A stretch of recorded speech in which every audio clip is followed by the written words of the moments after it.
There you go. We're in business. All we gotta do All is right. get your presentation up. Let me get that up and we'll get this train rolling down the track. Let's Sounds good. see. The first thing I got to do is I've got to share my screen. Yep. Then I've got to go to this one here, which is the handy dandy presentation. Share. Do you have any sound with anything?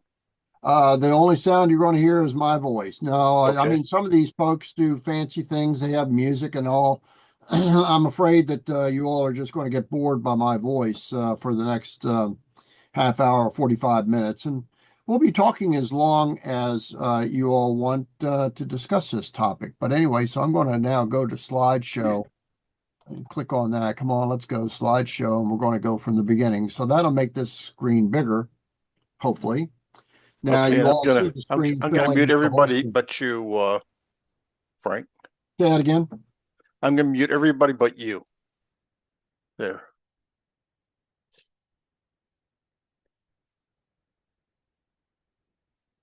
You'll have to unmute. I'm sorry.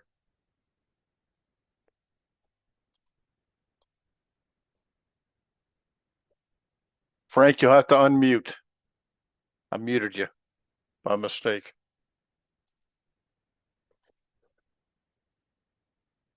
Here I am. I'm talking like There everybody's you hearing go. me. Okay, now we're back aboard. Right. But even though people are muted, and that does serve the purpose that if there's dogs barking or a phone ring or some other distraction or echoes, that's minimized. But this is an interactive session. I will talk to the slides. I don't read the slides. And also, too, accompanying this presentation, there is a handout. If we were doing it live, I would be passing out hard copies, note pages, that there's as much information, if not more, that's in the page views. So we're just talking about the slides, and I'm not going to switch to the notes page view. But the whole purpose of this clinic is that you'll have something if you download that PDF file to keep, if you ever want to do modeling of a railway post office car or a mail crane or want to understand what a catcher pouch looked like, that's all there. All drawings, specifications, and we'll talk about that a little bit more. But it's really intended to be not only today's presentation, but a resource that you can use for the future. And of course, that handout, which Ernie, I think, is going to send to participants as an email attachment or post it someplace, that will be something that can be shared with anybody, anywhere, anytime. Don't need my permission. It's all for the taking. Um, Frank, that was sent to the distribution list earlier this week, so it was sent out, and I will also put it up on our website on our clinic page after the clinic here. Great. Okay. So with that, we'll get into it. Ask your wife if this hobby is right for you. Now, are you a model husband? My thinking is that if you're not sitting there watching the World Cup, the chances are you prefer what we're going to talk about today. Frank, I'm Uh, not seeing your PowerPoint. you're not seeing the PowerPoint? No. Let me see if it's on my end. Can anybody else see a slide that says, ask your wife if this hobby is right for you? I got it. I see it, Yes, Frank. Okay. we're good. I don't know what's going on, Okay. Ernie, but It's on my end then. No problem. okay. So anyway, a little bit of a joke, but I like what Ravel did, and so this is what we're going to talk about today.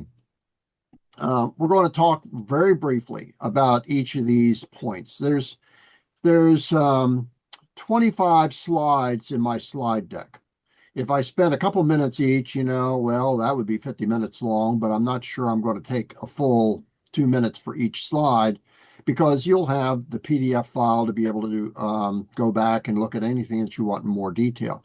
But what I do want to mention is that if we get into a discussion, there's an equal number, if not a few more, of slides that go into the specifications and drawings for mail cranes, catcher arms, RPO, exterior and interior views, and so on like that.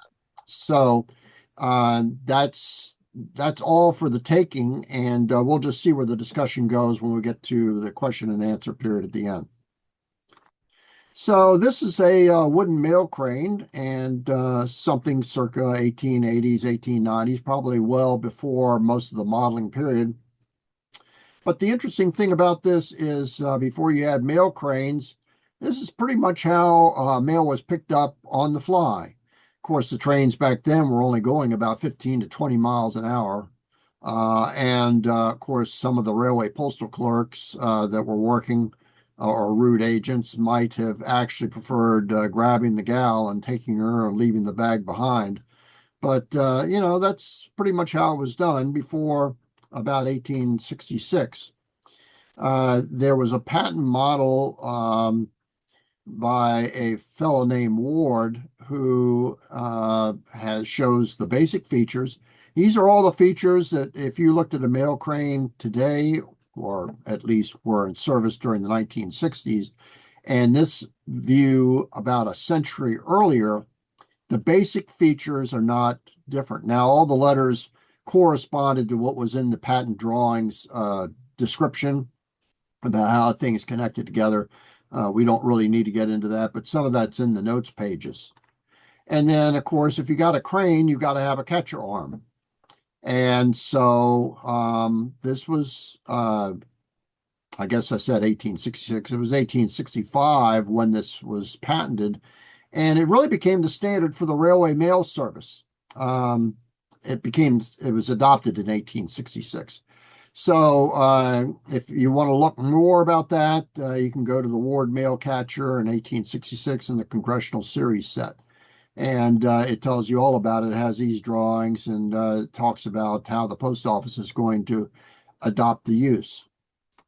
Now, the next thing is, if you're going to have a mail crane, you got to have something to put on it. A lot of people, even rail fans and rail historians, have not really seen what a catcher pouch looks like when it's flattened out. So I did a front and back view. And I think you can probably see a cursor of mine moving around. This strap here is what goes around the top of the pouch to tie the neck closed, and then it would have a lock applied through this staple here and a place for the label. And then on the back side, there was this other strap with a buckle, and that went around the waist of the mail's pouch, if you will, and made it look like a figure eight.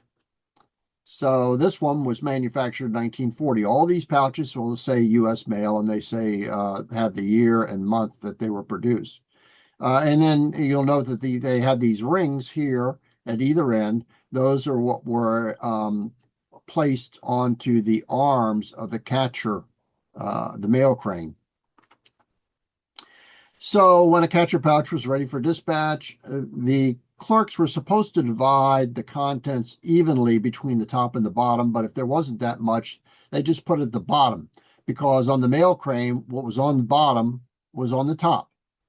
You had the pouch, as we'll see in some of the later slides, turned where this curved end was on at the top end of the catcher mail crane, and then this was at the bottom end. So I just talked about all of that stuff. And then just a little factoid for you, this bottom topic here, that a lot of times when railway mail service was operating, and the railway post offices had mail cranes that might only be 2 or 3 miles apart. If you were going through an area like near Washington, D.C., you have 2 or 3 communities such as Kensington and some others, Gaithersburg and so on, although I'm not necessarily talking about ones that are all on the same line, but they're all fairly close together. So if there was a letter that was going to be going off to one of those other, like the next town,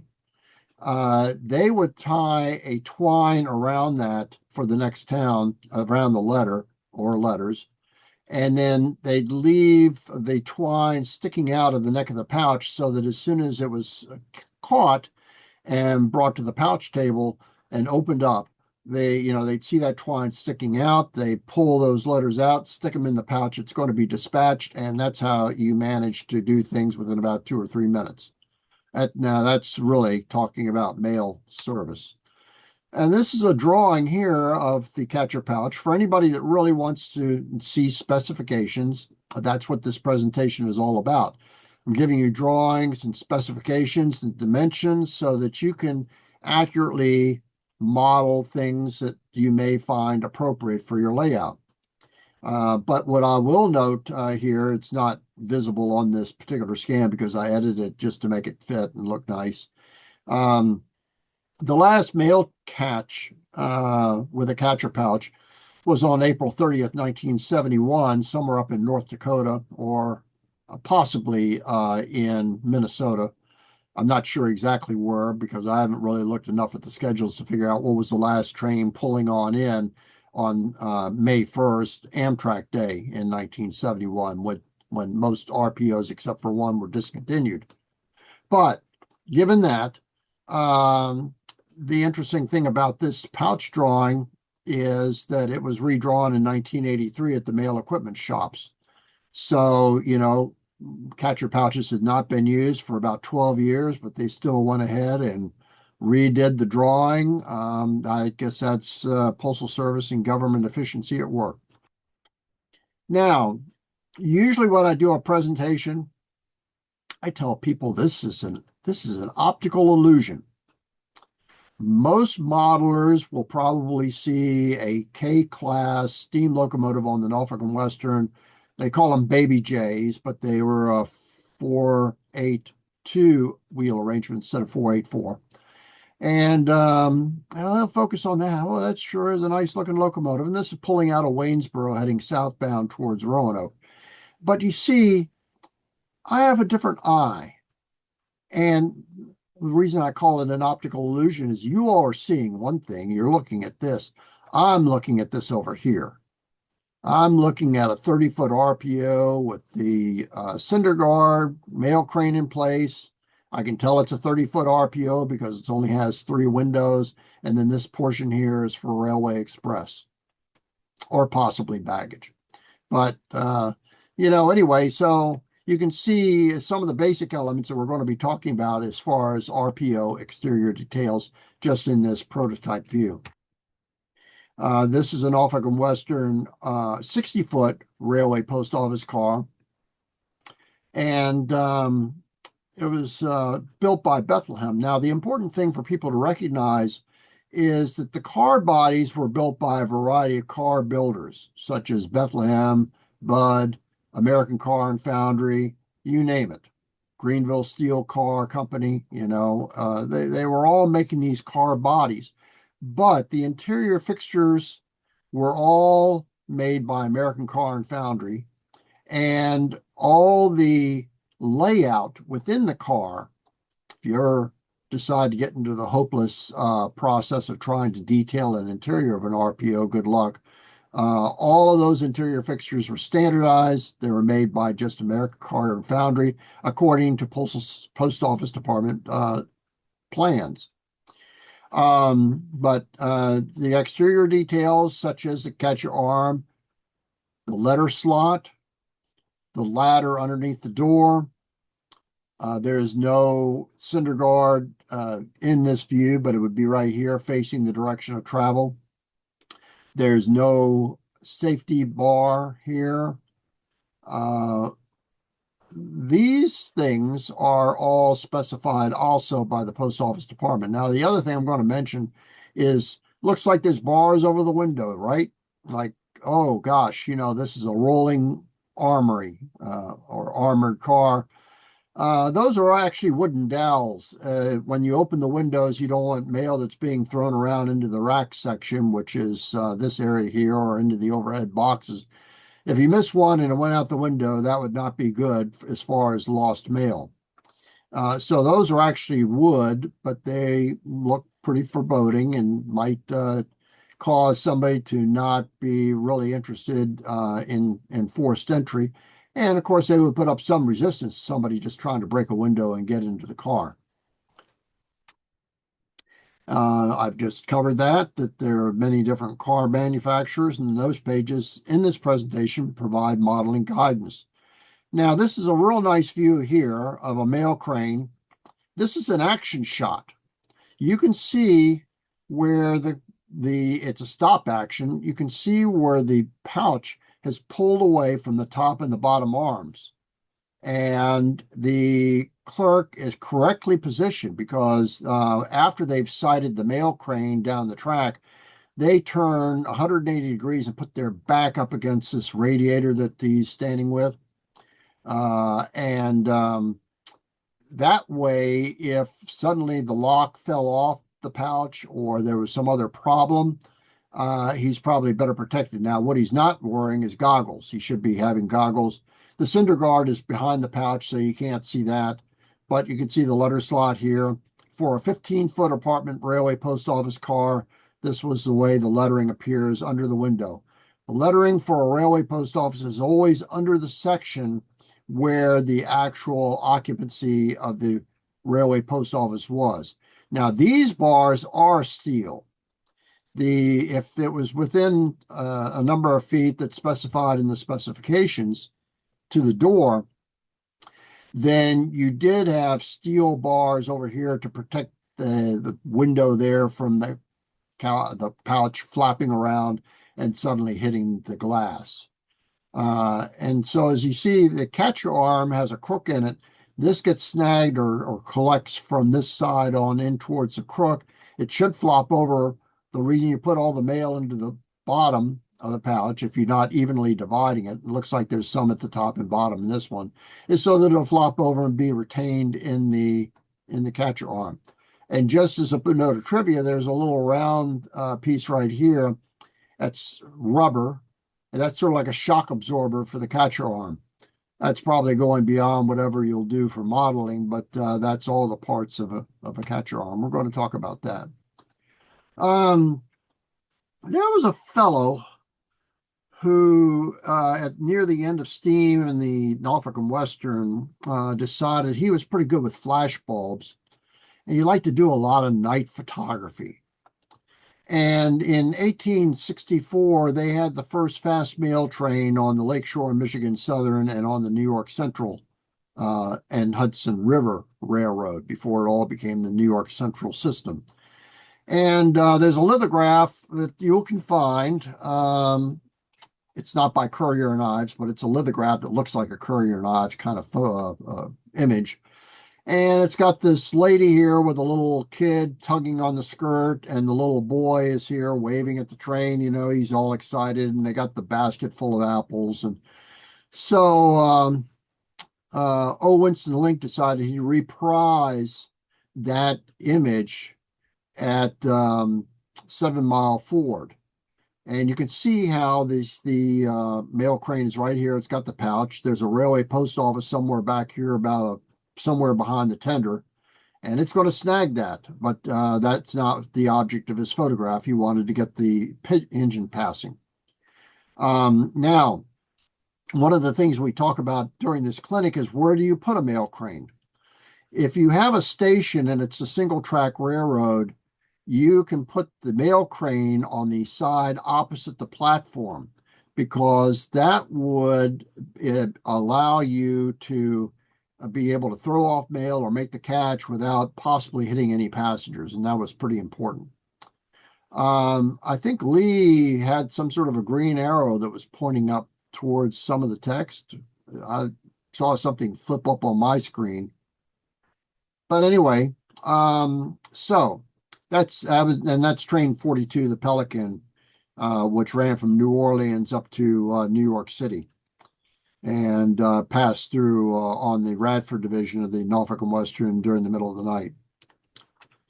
Now, if you had double track territory, this is a Pennsylvania Railroad mail crane. You notice there's a lot of similarity between that one there and this one here. The Pennsylvania Railroad came up with its own standard that they made in their shops.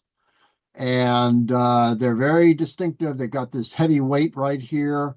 The top arm, instead of dropping down, flips up because of the weight's going to pull it up after the pouch has been snagged. Then this arm will drop down. It's got a little spring leaf here to make sure that that drops. And in double track territory, you would have one on one track and then one on the opposing track. And this is usually located near some sort of a driveway or road where the mail messenger can access it. You don't put it just out in the middle of no place, but you also don't want it where there are any passengers. Now, question for everybody, is that mail pouch hung correctly? I ought to see some shaking heads like this. No, it's upside down. It's upside down. It's upside down. Ought to have that curved part up. So don't make that mistake when you're putting the pouch on your mail crane on your layout, even though the mail messenger did. And he probably didn't get any demerits out of that. So we talked some about the operating procedures as we brought along. You're supposed to divide the mail between top and the bottom, and it'll be hung with the crane in the following manner. This is where all the letters that were in that first or in this diagram here, this explains what hooks where and so on like that. But that's typical for a wooden mail crane. Now, what it had was it was basically all wood, but it had some reinforcements, steel bars, straps that were bolted to it, top and bottom here, and here. And then, some sort of custom made attachments here for the ends of the catcher arm that would be like a spring clip. Um, so, it's very easy to model a wooden mail crane. It's actually pretty easy to model any of these cranes. And there's kits, as I'll show in some of the supplemental slides. You can get a ready-made kit that's pretty much shake the box and use that on your layout. This is a picture at Bedford of the mail messenger correctly hanging the pouch with the top end down. You can see the lock down here and the strap around the neck of the pouch. The reason why I'm including this picture is there's this little piece sticking out of the crane right here where you would hang a lantern. At night, if it was a nighttime catch, there would be a lantern there with a clear globe, just so that it would help the clerk on the train be able to sight the crane. But some places opted for an electrical fixture. And that actually looks like that's probably blue or some other coloration. If it's anything else other than blue, I'd be very surprised because you don't want green or red next to a railroad track, But there's two options. You can either try to have something that looks like a lantern mounted there, or you can actually have a separate little conduit with a grain of wheat light or something. I grew up in the era when I was a teenager. Grain of wheat bulbs were the big thing. Boy, you could put them any place, and it really was nice. But I'm sure technology's passed me in the past 6 decades. And then this is on the Long Island Railroad at Sheepscott, where they also, I think they do some sort of a golf or tennis tournament or something like that. Don't know much about that, but that's the postmaster actually hanging the crane. Again, she's doing it wrong, but we won't write up any demerits for her on that. And only a catcher pouch is going to be used. A regular pouch really is not amenable. However you try to tie it up to fit on a crane, that's not going to work. So, and I've talked about how you put a small amount of mail at the bottom. This is on the Pennsylvania Railroad seashore lines. Again, the catch is about to be made. You can see how the clerk is moving the catcher arm. Really, the clerk should not be standing that close to it. I don't see any goggles on the clerk. I'm not going to write them up. And I also don't really see looks like he didn't bother putting up the cinder guard. But, the cinder guard really helped in steam territory because you had cinders flying out of the stack. Since Pennsylvania seashore lines was electrified or later dieselized, it really wasn't as big a deal. So I guess they figured they could get by without the safety goggles. And in the summertime, they were probably uncomfortable wear. You just sweated a lot.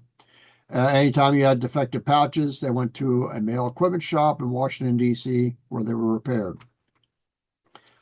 Now, you know that the government and especially the post office department always had lots of procedures. This is not something you're going to do on your layout, but I just wanted you to see what it is that uh, these RPOs didn't always make the catch, and sometimes there was a good reason for that. So basically, it was one of these postcards that you circle the reason, and then you send it to the postmaster, who filled out the right side of this as a verification, and then they would send it to the district office of the Railway Mail Service, and they'd decide whether that clerk is going to get demerits. Because if you miss your catch, unless you have a good reason, you're going to get demerits. No getting late to the door. But now, if you had a situation where the catcher struck the pouch but did not retain it, that one there, wind for the engine knocked the pouch off the crane, those two would probably get you out of getting any demerits. I'll tell you a brief story. The railway postal clerk was expected to look at the crane before departing the origin station and making sure that the catcher arm was facing the correct direction for the travel. And of course, you would have had, if there were cranes on both sides of the track along the route, you would have had a mail crane on one door on the left and one door on the right as you're sort of looking forward.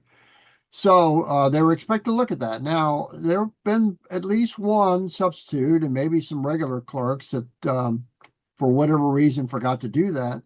They go to the door and they find out that that crane or that catcher arm is pointing the wrong way. There's no way you're going to catch a pouch with the catcher arm pointing the wrong way.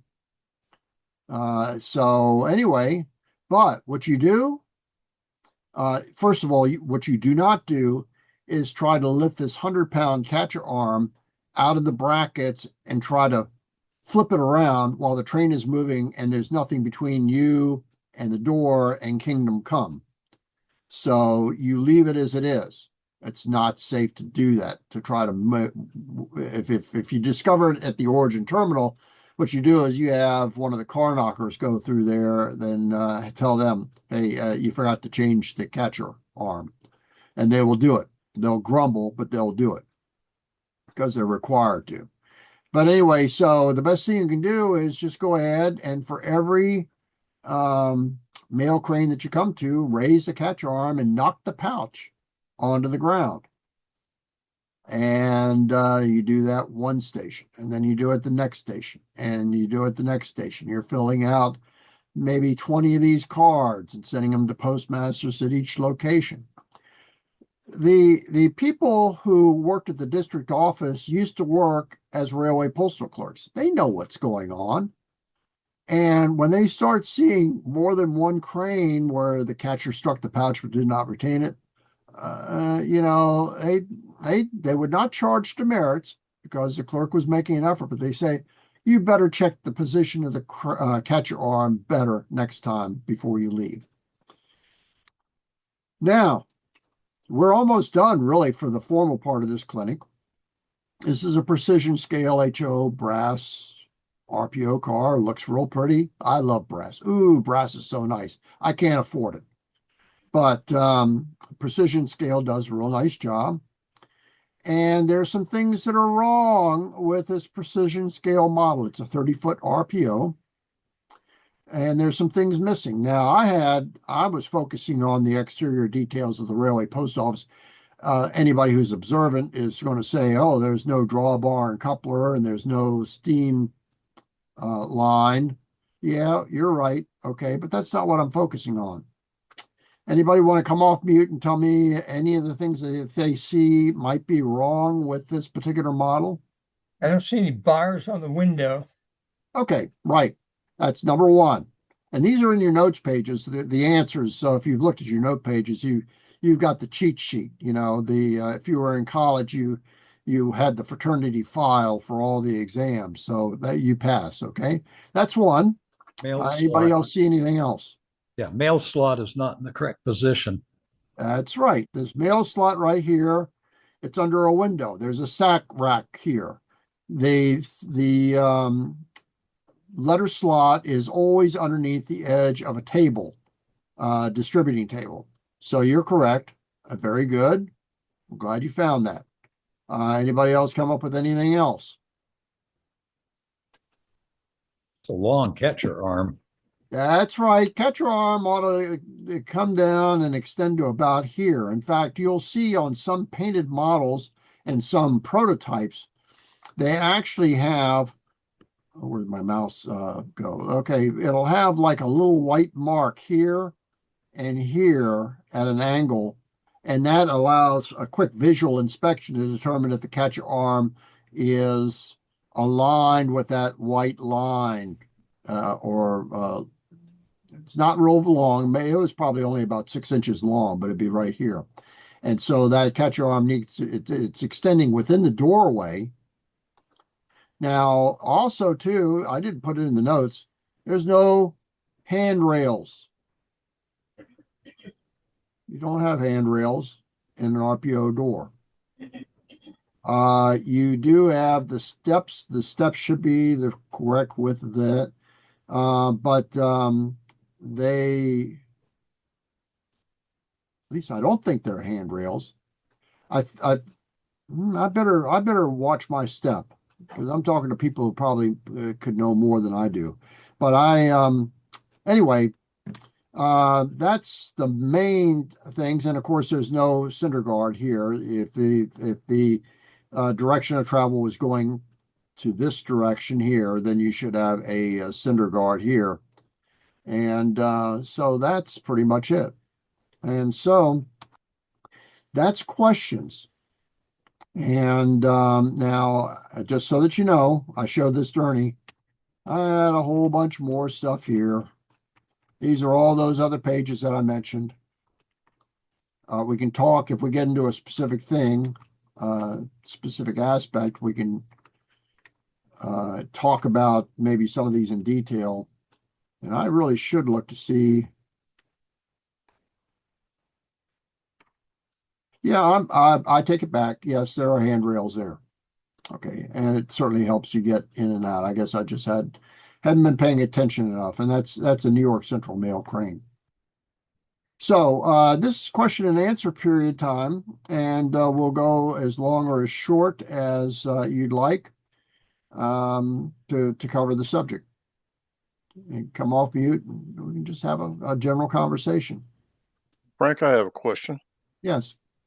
So if I'm dealing with a big city, would it be these cranes in the big city? Because I'm thinking about a lot of mail and maybe one bag wouldn't handle the city. Was there provisions for multiple bags or anything like that? There are some places where there were two cranes close together. It wasn't really large cities, but larger than just a small town, and did have two cranes. And they were the way that would work is you'd actually have two catcher arms on the car if the crew knew that they were going to be doing that. The clerk in the Ford one would make the catch of the first crane that it came to, drop the arm, and then the person in the rear door would catch the second one. But for the most part, in large cities, those were almost always scheduled stops for the trains. And so that's where you had the baggage cart or mail cart or express cart, whatever you prefer to call it. But if it's loaded with mail, it really ought to be called the mail cart. Usually a four-wheel cart. Sometimes it's just a two-wheel burro. I'll say it right one of these days. With some pouches and sacks, and they do an exchange there at the doorway while the train is stopped. So you do not find mail cranes in areas of large cities. If you get out of Washington, D.C., though, for example, you got the Kensington, Maryland. Yes, they had some. If you were um, south of Alexandria, which is a fairly large city, and you got to like on the Southern Railway to Burke, Virginia, which isn't that far away, there would probably be a crane there. So, or at Springfield. Springfield doesn't look at all. I've had clerks who tell me anybody who's been to Northern Virginia knows what Springfield looks like now, and it's a mass of a spaghetti junction too. It's so big. A lot of these clerks remember when there was only one pouch of mail for Springfield, Virginia, and the same thing for places like where Dulles Airport is for Chantilly. Just one pouch of mail. There wasn't all these office buildings that you have now. Now I will also mention that on some branch lines where the trains stopped everywhere, had basically it was a local service at a flag stop for every location. That a lot of times there were no mail cranes, and you're also not going to see a catcher arm mounted on the sides of the railway post office apartment because they did all their exchanges. If you ever look at, for example, the Abington branch on the Norfolk and Western, or the Manassas, the Harrisonburg branch out of Manassas, did have some stations with just cranes, but for some of the real short line ones, like the Warrenton branch from Calverton to Warrenton, you have Meets and Allington. There were no mail cranes there. They were flag stops to shelters, and if there was any mail to be put on or taken off, the train just stopped. So that's the little bit of additional information about whether cranes were in large cities. They really were not. Okay, and the other night you were talking about the mailbox on the side of the train, the letterbox. Yes. And I was talking about I wouldn't see somebody trying to shove something in the letterbox with the train going 35 mile an hour. But you said that'd be used as stops. It was only in use when the RPO would come to a stop during station stops. And a person who's waiting on the platform, and some people actually did this, would go ahead and deposit a letter right here. They didn't have to bang on the door like I did after they sealed up some of these boxes, but you just slide your letter. Now it says letter. You're not going to put a large flat envelope. You're not going to put a parcel through there. You're not going to put a registered package in there. No, just a letter. It's purposely got a very small slot.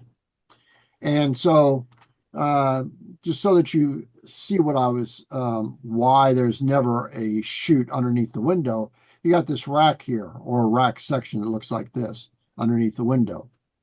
This is the distributing table, and you've got the distribution boxes here. This is a floor plan.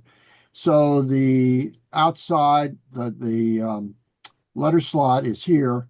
There's a chute that goes down to the floor to a little tray right here, so that the clerk will visually see the letter's been slid into the car, and they'll postmark it, and then it's on its journey. Now, just one other little trivia point about this is occasionally, if you were collecting railway post office postmarks or that sort of thing, you might find a letter that was written on a train with the train stationery, because a lot of trains did have named train stationery and a little writing desk, and people could pen notes. The conductor may have had postage stamps, but the railway postal clerk that was in charge did carry first class stamps that if you banged on the door and you needed a stamp during a station stop, they'd sell you a 3-cent stamp if that was what you needed. So a lot of times a passenger might write a letter and the conductor would sell a stamp at face value. I don't think they were trying to get rich on the first class stamp sales if they had any. But then, or if the passenger didn't bring some along, a lot of passengers back then used to carry stuff like that in their purse or wallet. So you would give it to the car. If you were in a sleeping car, you give it to the Pullman porter. You could give it to the car attendant if you were in a coach. And where there was sufficient time at a station somewhere en route, Usually, anytime that you had dwell time of about 10 or 15 minutes, there was enough time for that person to get off the train and walk up to the railway post office car and slide it into the letterbox.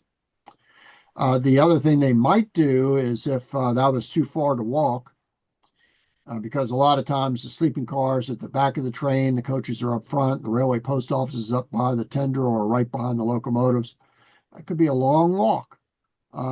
If there happened to be a depot letter box, some of those were pulled by the railway postal clerks.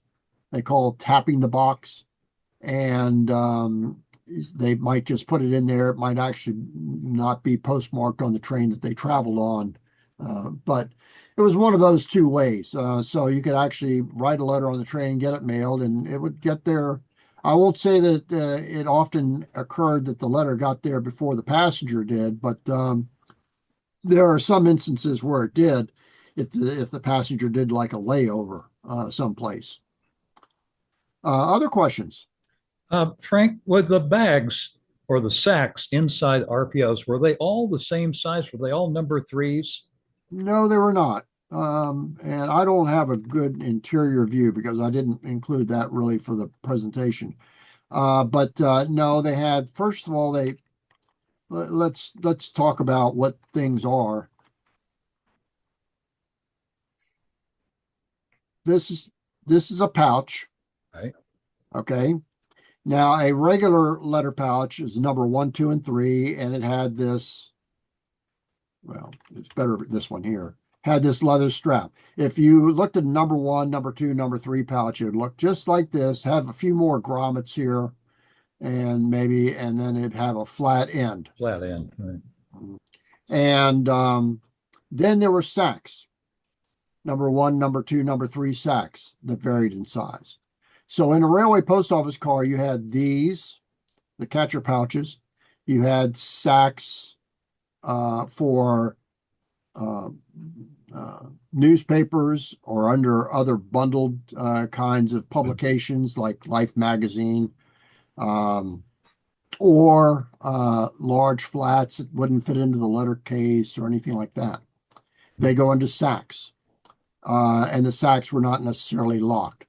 Any first class mail or registered mail was handled in the pouches, and they were secured by a lock. And if it was a registered mail, it either be secured by a special kind of lock that recorded every time that it was opened, or it was put into a pouch with a different kind of, with the standard pouch lock on the outside, but the registered letter was with a rotary lock, as they called them, a brass lock.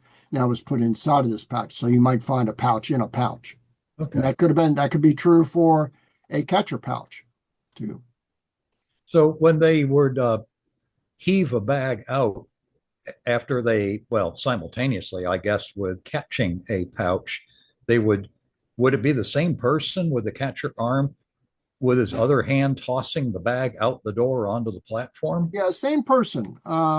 There's a now I want to show you something right here. This right here, other than looking at Oni.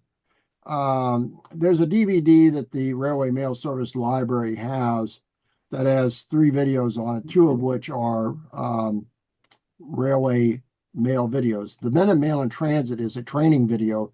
It's 28 minutes long. Shows everything that goes on in a railway post office car. Then Mail in Motion also talks about what they do at airmail fields and highway post offices, and a little clip about what they did in railway post offices. Either one of those, they demonstrate from the inside what the catch looked like. Okay. And now somebody bought the DVD and they decided they'd take the recordings off of it and put it on YouTube. And so Railway Mail Service Library doesn't get any money out of that. But if you write down Men in Mail in Transit or Mail in Motion, but probably Men in Mail in Transit is the better one, and you go to YouTube, there's at least 3 or 4 recordings on there on YouTube that you can watch for free. And about the last 5 minutes of that 28 minutes is where they really are demonstrating the mail catch and showing what the clerk does to dispatch a pouch. Now, I will mention something else that sometimes they were dispatching more than one pouch and sometimes more than one sack. If it was a good sized community, and they had lots of, let's say, newspapers or something like that going to members of the community, they might be throwing more than one thing out the door at the same time as making the catch. Usually what they would do is do that as quickly as they could after they've made the catch because you don't want to miss the catch. And if you let the mail messenger worry about whether something's half a mile down the track, they're supposed to witness that. But presumably the train is supposed to slow up a little bit, so that there's time to do that. One dangerous thing that could happen, you never take your mail key that's on a brass or steel chain and link it to your belt. Because they had at least one instance, and probably more than that, and it's one that I know for sure, so I can say it with some safety of making this assertion, that the keychain got tangled up in the cords of the sack that was being dispatched. What do you think happened when they pushed all those sacks out? Yeah, lost a mail bill. He was starting to go out too. And if he was lucky, he might get a good grab of the catcher arm and be dangling while the sacks are bouncing along the right away, trying to get him, shake him loose and kill him. And sometimes he wasn't lucky, he didn't grab onto anything, it just went out the door. And if you're going 30 or 40 or 50 miles an hour, if you get away with some broken bones, you're darn lucky. So that's just one little tidbit. You put it to a belt loop that will break away or something like that. But it could, OSHA would never allow these nonstop mail exchanges. You open door, 50 miles an hour, nothing between you and kingdom come. And there you are, you're picking up a bag, getting cinders in your eyes, throwing bags out. Sometimes those bags roll back and under the train, and the wheels would do a good job chopping them up like the chopped lettuce that's been recalled from Mexico.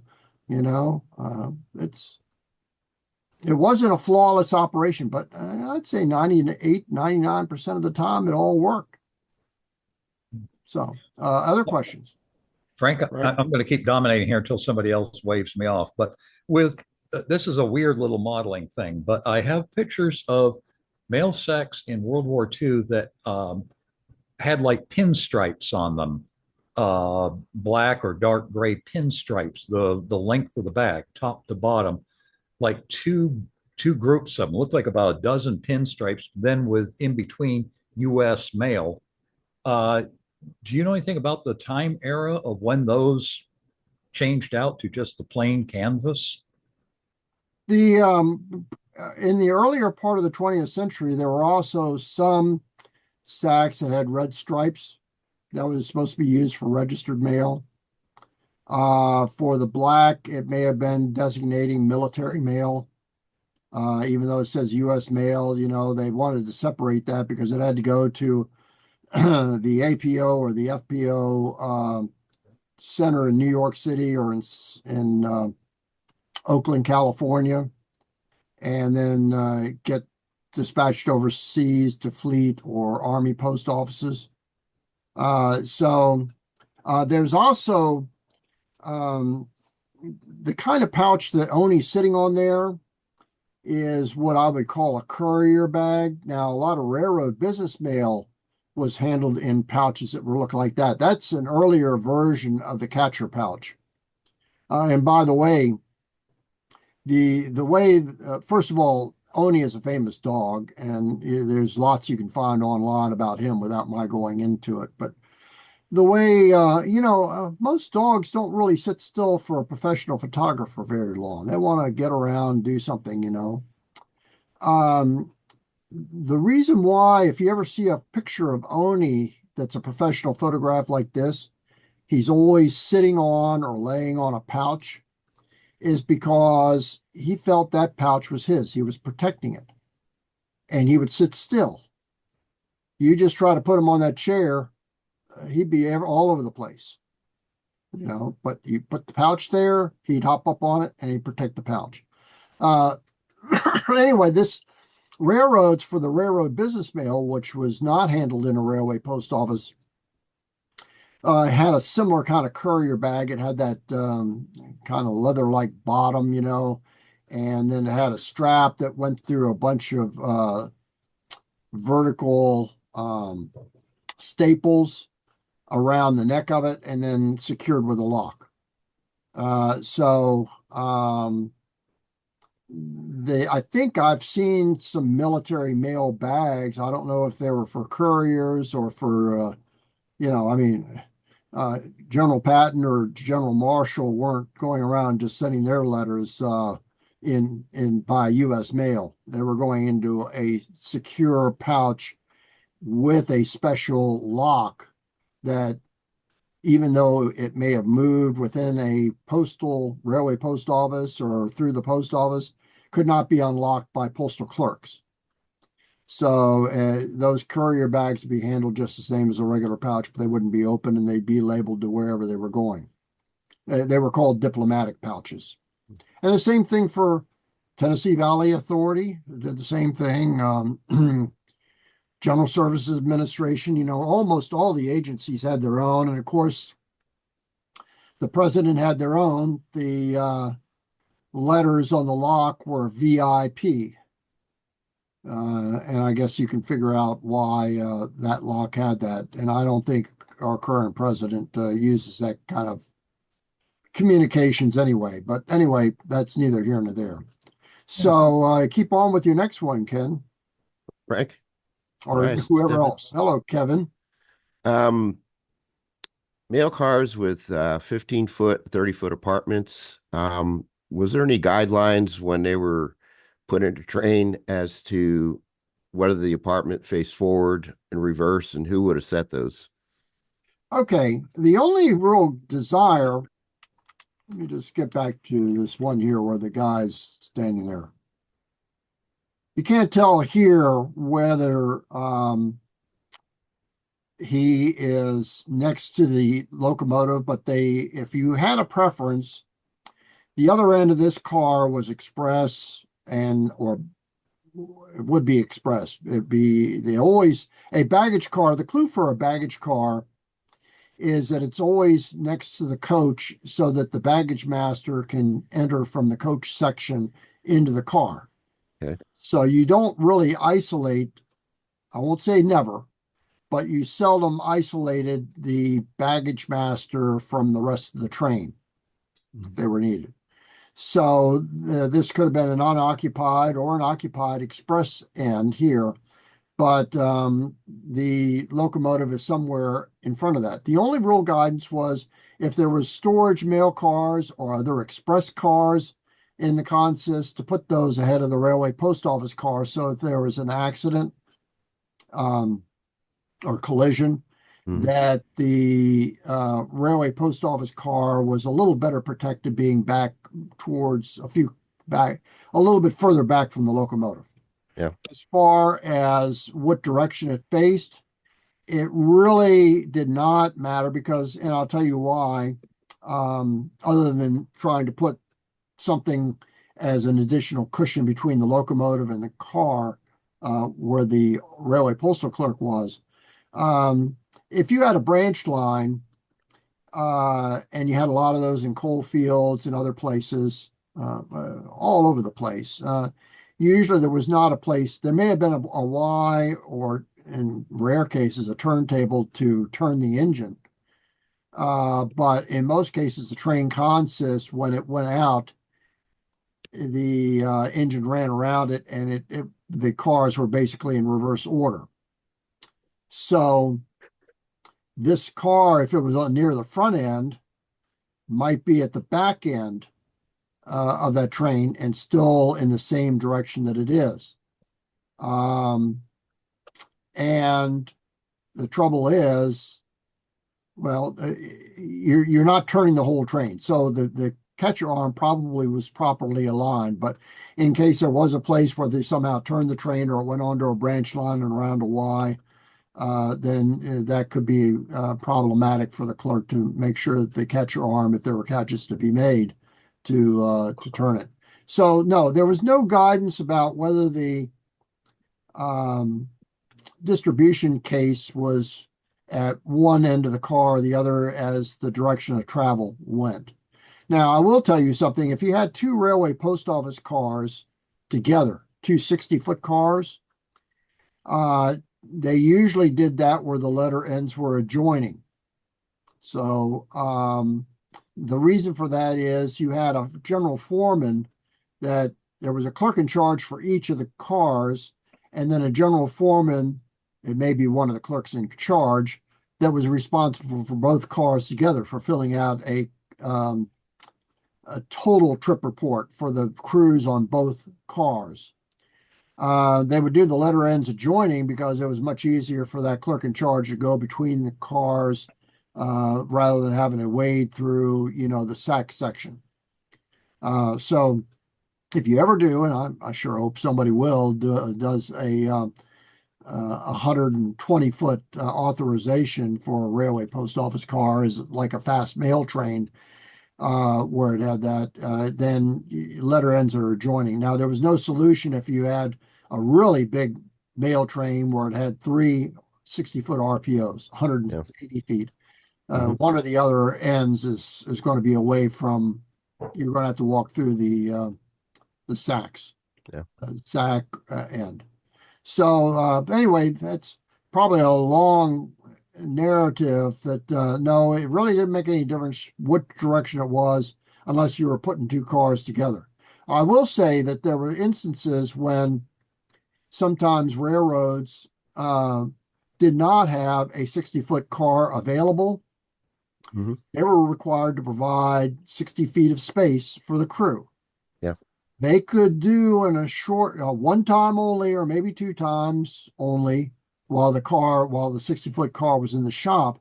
They could take two 30-foot cars and put them together so that the RPO apartments were adjoining so that you could walk through the indoor from one to the other. Clerks absolutely hated that because, you had everything split. You had half of the sacks work being done in one car and half of it being done in the other car. Half of the letter distribution was being done in one car and half in the other. But the railroads met their obligation providing 60 foot of space. But if that happened very often, the district office would be getting after the railroad for saying to get the car fixed. Thank you. You're welcome. Frank, I've got another question. Yes. You've been talking about a crew. What would be a crew in a car? For a 15-foot car, which this one is, one window, you're looking at the crew. For a 30-foot apartment car, it's probably two or three clerks. For a 60-foot car, it's anywhere from 6 clerks to 10, usually, depending upon how much mail. Now, there were some situations where, let's say this particular railway post office car that's shown here was operating, let's say it was going out of New York City and it was going out to Far Rockaway. I'm just sort of making that up. But, Jamaica and Babylon, and those are all pretty busy places. You might have a helper that goes out on part of the run and then at some point intermediate where it can catch the train coming back, a different person, different train coming back, but be the helper for the inbound going back into the major city. You might have a second person in the car. And they did that with the 30-foot cars as well.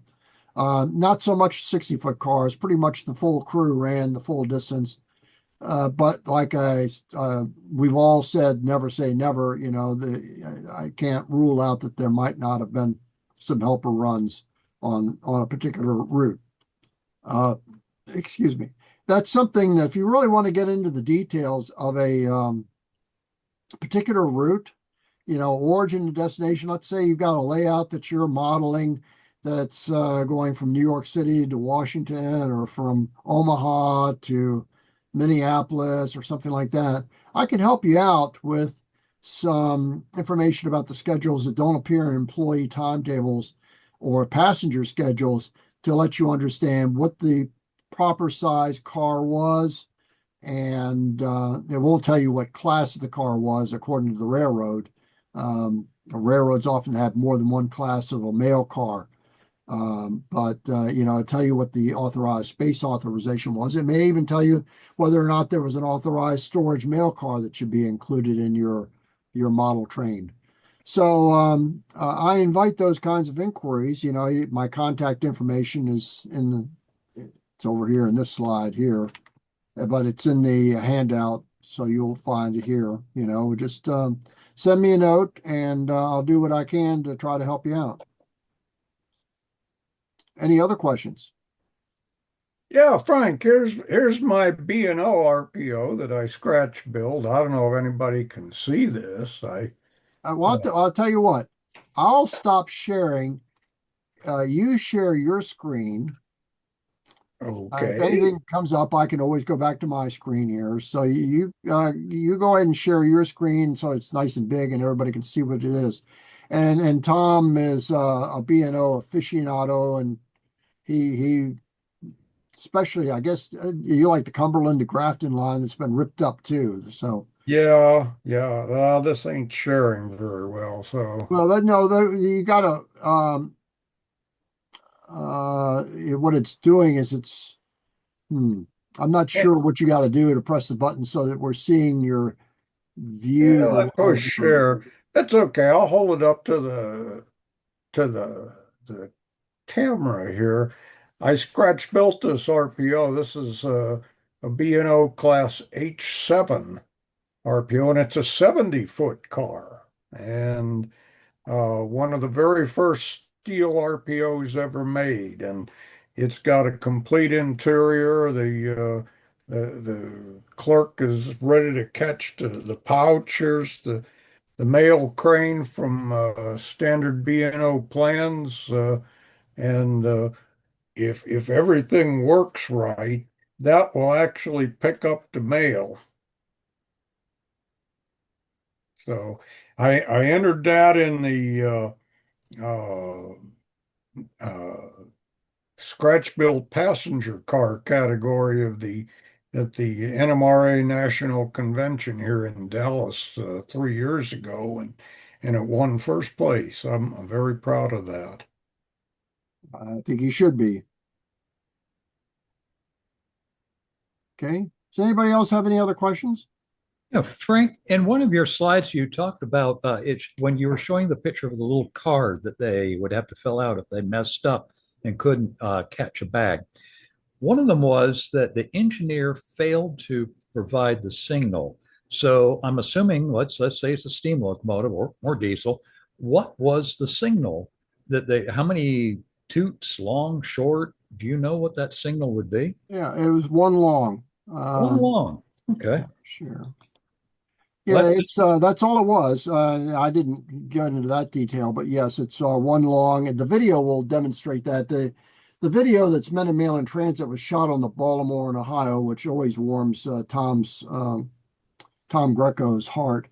And so they show a catch being done at Kensington, and they show the engineer in I don't know if it's an E or F locomotive, but whatever it is, guess it's an E. Was just pulling on the horn cord and sounding it, and you just get whether it was steam engine whistle or horn. My understanding was a long horn was also done when not necessarily if there was a mail crane there, but on approach to a station just to warn passengers that the train was approaching. And of course, they turn on the bell to as well, I think.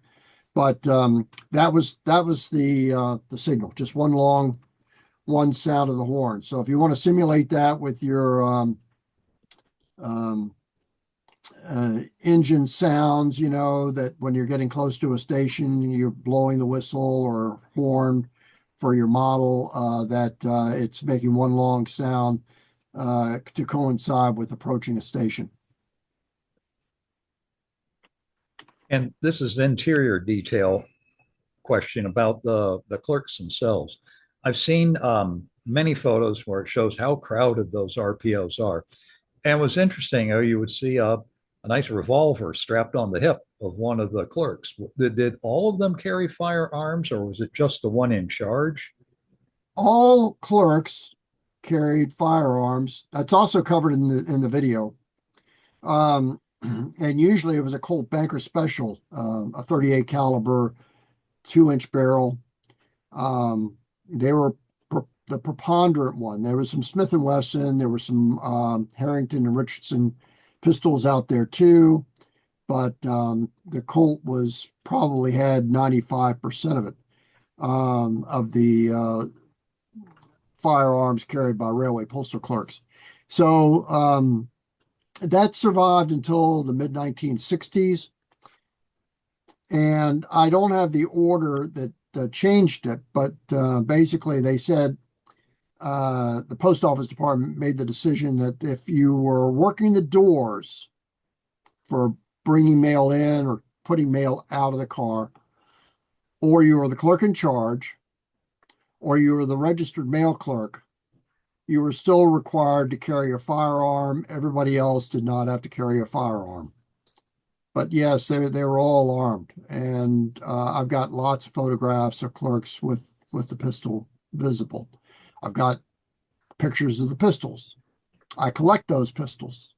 So, you want more detail about that, I can show you. There was a clerk in St. Paul, Minnesota, that wrote an article called Gunplay at the Mail Car.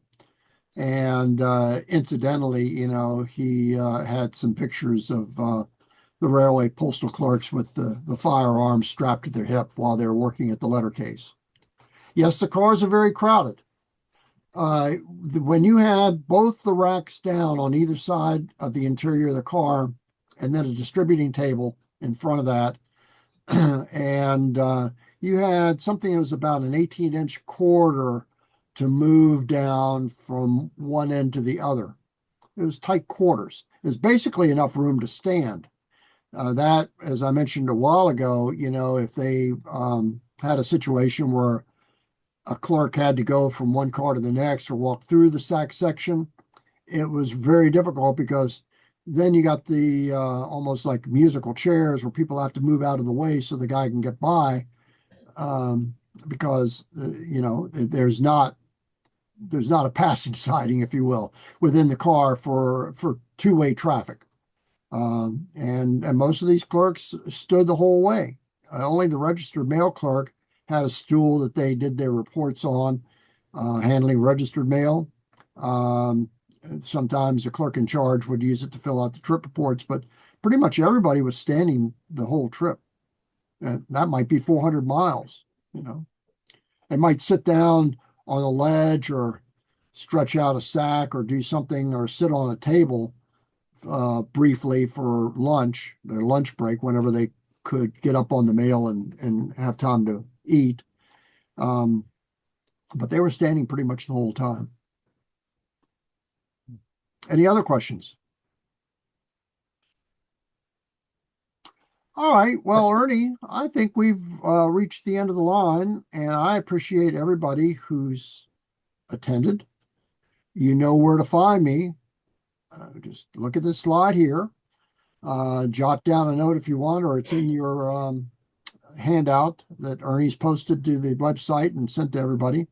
And if you have any questions about railway post offices, now you know where to go. And I hope that someday I'll be able to look at a layout that one of you all has, and oh man, look at that mail train going around. Hey, you got a mail crane over there. That looks pretty good. I like that. That's what makes me happy. Frank, So you with have any that, regular hours at the library? it's irregular hours. It's by appointment primarily because Boyce, Virginia is not really a big burg. It's got about 500 people who live there. I will mention something I mentioned to Ernie, that there's a fellow named Jim Brewer who had a very sizable layout in his basement that replicated the portion of the Norfolk and Western Shenandoah division between Front Royal and Waynesboro, Virginia. And a model railroad club, there's a replica of a B&O station being built at Middletown, Virginia. And with the front part of the depot looks like a depot, and it's not near the track, it's away from the track. But the front part of the depot looks like a depot. The back part is an enlarged space that's suitable for a layout. And so I guess some volunteers are going to go in and carve up that layout. I don't think that, from what I see from that photograph, that it's big enough to accommodate the whole layout, but at least it's being preserved. And some portions of the track work and certainly all the handcrafted models will be included. I mean, for anybody who's ever been around Front Royal, Virginia in 30 years ago, the American Viscose was there. They made rayon. And I mean, that place was big, and it looked like, well, it was basically a chemical factory. He hand built all of that. I mean, this is all scratch built. None of this was any part from any modeling kit. And just so impressive what he did. And he was working from photographs and drawings. I mean, he made it look like the real thing in miniature. So I'm very, very pleased that it's been saved. So if you all are in, well, obviously, if you're in the Potomac chapter of the NMRA, you're not too far away, but right down Middletown, Virginia, and try to see that layout when it's been moved. Or if you all personally know Jim Brewer, I was really going to suggest to Ernie Little that maybe the Potomac chapter, schedule a visit to that layout before it gets moved, just so that you can see how it is. I mean, there's nothing like a modeler to appreciate another modeler's work, and it's just so impressive. Yeah, Frank, I actually tried to arrange a tour, one last look, once Ernie sent out an email saying that it was to be dismantled. Unfortunately, all models have been removed, structures have been removed, and they're in the process this coming week of actually cutting it up. So Okay. we couldn't get one last look, and it's where it is located now. Well, and then that's off the table, but I'm sure a lot of people have taken video and photographs of it. So, Right. It'd be very interesting to see how it's reassembled down in Middletown. And maybe you all can get the first look down at Middletown, Virginia. That's not very far, really. And if you do, you can walk by Boys Depot. But originally the question was that, are there regular hours at the library? No. Boys is fairly small. Most of the inquiries are done by email or done by Zoom meetings. If somebody wants to stop by there and actually go inside the Norfolk and Western Depot, which is, I'll stop sharing, that the depot is behind me in this of my picture here. It's 141 feet long and 26 feet wide, and it's owned by the Railway Mail Service Library, but it sits on Norfolk Southern owned land, so there's a land lease there that can be canceled on 30 days notice. But I'm not too worried because it's been on a 30-day lease since 1955. If Norfolk Southern hasn't decided to do something by now, I guess that station's going to stay where it is for a long time to come. But you can walk around the place anytime, day or night. If the deputy sheriff stops by and asks you what you're doing, tell him you're just a rail fan and you're just taking a look at it and you're on your way. But to go inside, I pretty much need to be there. And I'm usually there for a volunteer workday on Wednesdays, usually morning and midday. And during the summer, it gets really hot by noon. So not a whole lot is happening. But in autumn or spring, it's nice. Winter, if there's no snow on the ground, that's possible for a visit as well. What's happened that Jim Brewer is taking on his railroad? I think Jim decided, first of all, for those who have ever seen his layout, you go down from the kitchen. I think it's a kitchen, or maybe it's a hallway area. You go down basement steps that are about 36 inches wide. So, he carried all the material and everything, and basically built this enormous layout without a back door, like a garage kind of door. So, he's getting up in age, just like all of us on here. All of us have gray hair. And that's something for all of us to think about is what's going to happen to our layouts. If we've invested a lot of time and effort, what are we going to do for preservation of all that work and some of the models we've created? But anyway, he got to the point where he decided he was going to donate it to a nonprofit organization, this Middletown B&O Model Railroad Society. And I guess, from the standpoint of making the donation, he may be able to get a tax credit, for his taxes. He's a lawyer, but that's the decision. I mean, he made a prudent decision because unless somebody was really willing to buy his house with that layout in the basement, it would not survive. And so I think he did the right thing, and especially for helping this Winchester chapter of the modeling group ran into a serious problem. They were renting the B&O freight station in Winchester, and CSX pulled the rug out from under them by selling the property.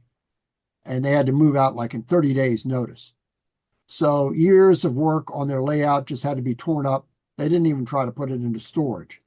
So here with Jim Brewer, they are able to get a beautiful layout, all the material, and they've got the volunteer labor to go ahead and reassemble it however they want to reconfigure it. And I'm not going to gripe too much that it's not located on the Shenandoah division, although it's supposed to represent the Shenandoah division. It's all actually on the B&O between Harpers Ferry and Strasburg, but that's quibbling about something that really is much ado about nothing. Well, Any other Frank, thank you. Thank you very much for your time today. It's been very interesting. Just want to pass along some information here to the folks that are in attendance here that Sandy Robeck, one of our members, has offered to set up a tour at the Smithsonian Postal Museum in Washington. They do have a mock-up of a Southern RPO there. I'll be sending out an email to the group probably later this week, soliciting if you have interest and trying to coordinate something in terms of time. He's usually there on Thursdays. I don't think during the week's a good time for us. He has offered to set something up on a weekend. So watch for that email, and we'll see if we can get down and see what he's got there at the museum. And if no one else has anything else, I'll stop the recording here and let you all go.